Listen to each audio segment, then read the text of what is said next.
તો વાત કરીએ સુરતની તો બ્રિજ સિટી તરીકે ઓળખાતા સુરતમાં પાલિકા દ્વારા બ્રિજનો પ્રી મોન્સૂન હાઈટેક સર્વે કરવામાં આવી રહ્યો છે, જ્યાં પાલિકા દ્વારા સર્વે ટેકનોલોજીનો ઉપયોગ કરવામાં આવ્યો છે। બ્રિજના પિલર અને સ્પાન વચ્ચે સરળતાથી પહોંચી શકાતું નથી, જેથી ડ્રોન ઉડાવી નિરીક્ષણ કરવામાં આવી રહ્યું છે।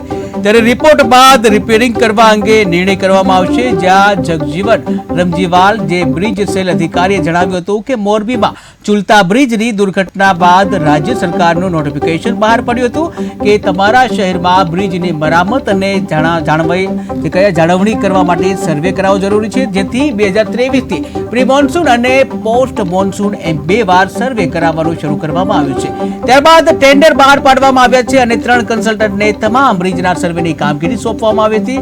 વધુમાં જણાવવામાં આવ્યું હતું કે સુરત શહેરમાં કુલ 124 બ્રિજ આવેલા છે, જેમાંથી 117 બ્રિજનો સર્વે કરવામાં આવ્યો હતો।